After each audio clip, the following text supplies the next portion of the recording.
14,712 on your grandma's recipe holder over here. You know, oddly enough, about a year ago, I made this video. Not this video right now, but I made a video very similar to this talking about the best way to get into budget gaming on a PC. And it completely flopped because at that time, RAM prices, GPU prices, SSD prices, you know, all of your storage stuff, all of that stuff was relatively well priced. So it didn't really make sense for a lot of people to go that route. But in the year of Ramageddon and Storageageddon and AI data servers taking over everything, the cheap HPs are back on the menu. These things are glorious. Anybody who says that this isn't a great place to get started clearly hasn't priced anything out lately. You can go as budget as $100 or as much as $300 to $500. But to say that these HPs just don't make sense, yeah, a year ago, no, they didn't. Today, they definitely make sense. And I'm going to show you what you can do with them to make them just the best budget gamer out there. So we're going to start with the tried and true TG01, whatever they're called. They all have different weird names. But this has the 4600G in it. One of the things I like is good front panel support. You've got a memory card reader if you want to make content. You've got a bunch of USBs. You've got a bunch of USBs in the back. When it comes to the inside,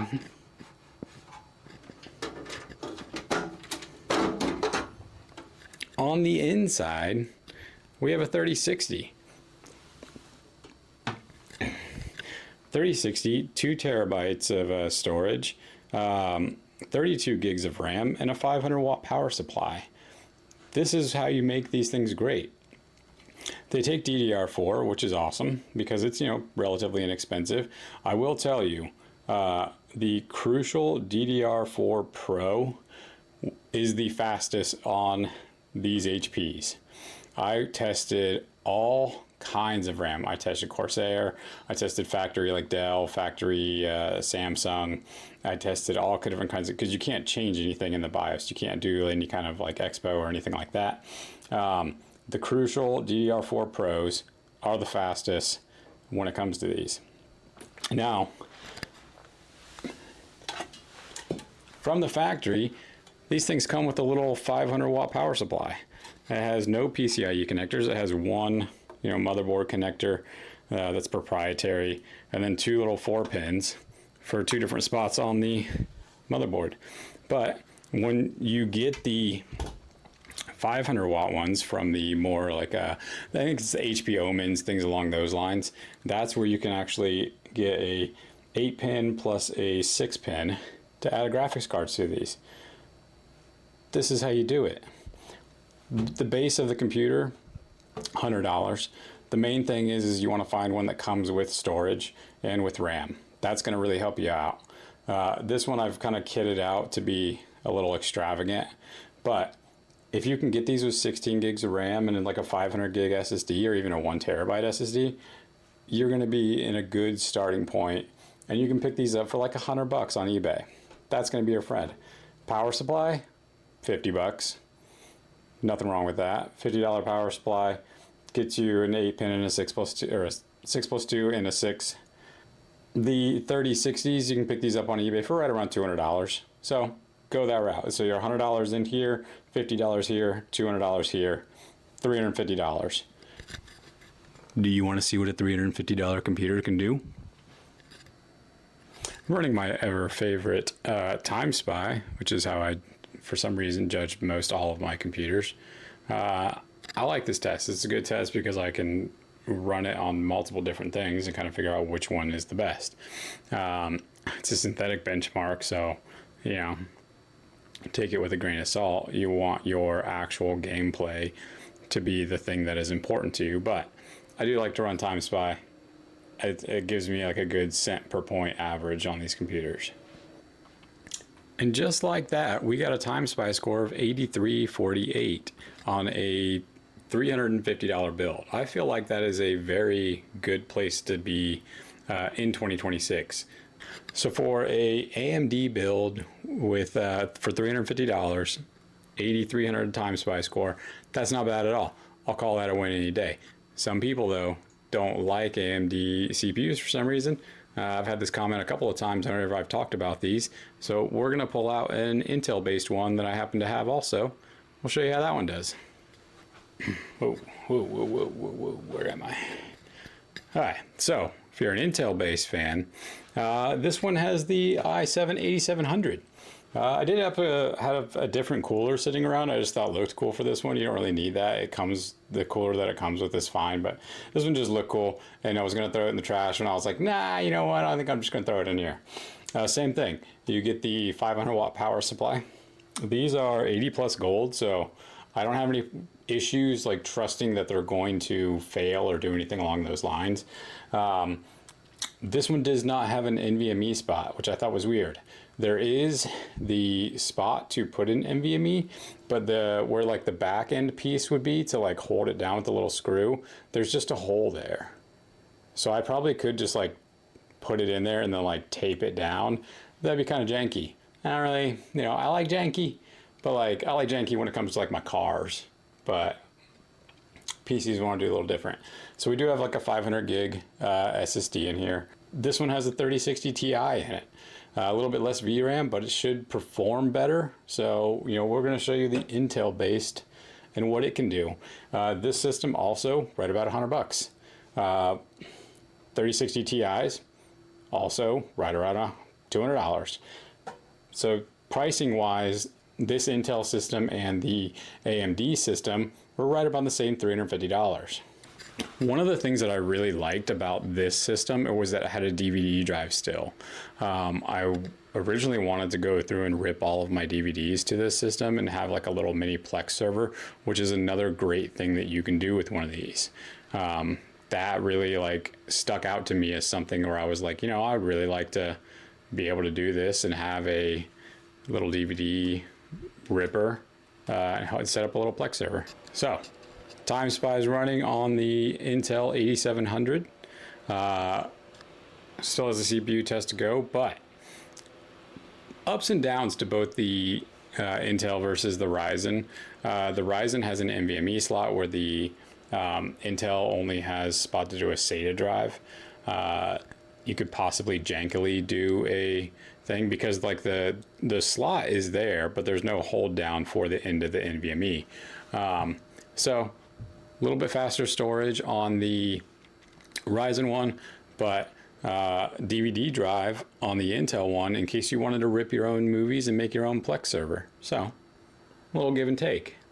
This one also has the 3060 Ti in it, so the graphics score should be slightly higher on a synthetic benchmark, but let's see what we find out. 9884, the graphics score killed it, 11,305. That's what really helped this out. But $350 and you have almost a 10,000 time SPY score. That's insane. That's like a 3.5 cent per point. Insane. Can't beat that. Don't care who you say. Can't beat that. You can price the performance all you want. Does it have a cool gamer look to it? No. And would it look better with the side panel on right now? Yeah, I have it. It's sitting down there on the ground. I just wanted to show you the insides.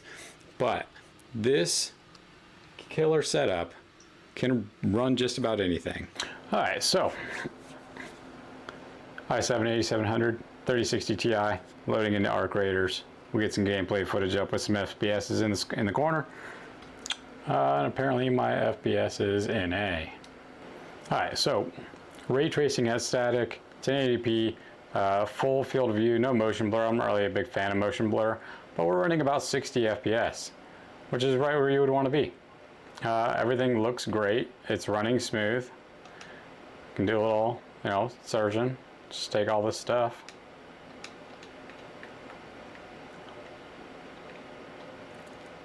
But yeah, 60 FPS, which for this game, it's great. It's all you really need. I mean, if you want to go higher, it doesn't really matter a whole lot. There's a bunch of desync issues in it anyways. So even if you get higher, it's not gonna not a whole lot until they fix the desync. So, you know, but brand, you know, relatively new AAA game running 60 FPS and looking great. So, $350 PC playing Arc Raiders, 60 FPS and 1080p. What more could you ask for? If you want more, we'll step up to the next tier. Okay, now say you want to step it up a notch and you can spend a little bit more than $100, but you still want to beat that price to performance of like a fancy custom built, or maybe getting close into pre-built kind of range right now. This one has the 8500G, came with 16 gigs of DDR5 and a 1 terabyte NVMe, and they're right around the $300. This one came with a 1 terabyte NVMe, 32 gigs of DDR5, and an 8700G, and in the $500 range. Getting 1 terabyte of NVMe storage and 32 gigs of DDR5, I mean, that's almost the budget right there. Same thing. You add the 500 watt power supply, you add your graphics card. This one has a 3060 Ti in it. This one has a 4070. 4070 is a little bit on the pricey side, so between the base PC and the graphics card, this one's right around the $900 range. That's you're getting pretty high up there. You're almost getting into a decent pre-build, but with 32 gigs of DDR5, 1 terabyte NVMe, and a 4070, you can look around. You're not really going to find much of that under $1,000. So let's see how this guy does. All right, so one more Time Spy run on the 8700G and 4070 combo, because, you know, why not? Why not, you know, just max it out and see what's the best HP that was probably destined for e-waste that can do. Let's see what it can do. Survey says 14,712 on your grandma's recipe holder over here. You can't beat that. That's great. 15,000 graphics score, 11,000 CPU score. And it couldn't even pull up all the information because for some reason it didn't know what GPU and what CPU is in this. But that's the score that it got. That's insane. And lastly, I'm going to run a little Arc Raiders on this one just to show how much further along this PC is, but it does come at a higher cost. So you kind of have to figure out where you want to be in that. If you want to be in that $350 range, perfect. This was just like a fun one, just for funsies. But to show you, you can do anything above and beyond. The thing I do like about these is the number of ports, like 2 USB-Cs up front, 4 USB-As. I think it's 6 more USB-As in the back. Like, I will probably end up turning this into my streaming PC so that I can run a dual PC setup, because this can handle it. It'll do it. That's all I need.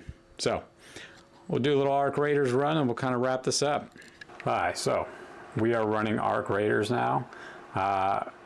Same set. I ended up setting the ray tracing to static just so it would be comparable to the 3060 Ti, where we were averaging 60 FPS on the 3060 Ti. But here on the 4070 with Epic, everything's set to Epic where the other one was high. We are running 110, 112. So yeah, we are almost double at a higher preset. But we are almost double the price. So you'll have that. So 100 FPS, Epic settings, no ray tracing turned on, but we did at least get almost double what the $350 PC got. With a computer that some people might look at and think that it's trash. You can do this. You can take these older, you know, HP PCs, the TG01s, M01s, throw in a better power supply, throw in some RAM if you have it, see if you can comes with 16 or 32 gigabytes of RAM and like a 1 terabyte NVMe, and you'll be set. All day long, while prices are the way that they are, I will recommend this to anybody that wants to get into PC gaming. Thanks for watching. Please, don't forget to do the like, subscribe, comment, all that fun stuff. We might be giving away one of these, not this one, I like this one too much, but one of like the lower end ones. I think once we hit like 1,000 subscribers, we might start doing some giveaways. Maybe we do like a 500 subscriber giveaway, a 1,000 subscriber giveaway. Maybe we'll do something. We got to get rid of some of those PCs anyways. So thanks for watching. If you had any questions about anything that you need to help with one of these, or ways to make these things work, or parts to get, or what's a good combination, feel free to comment down below. But as always, thank you for watching.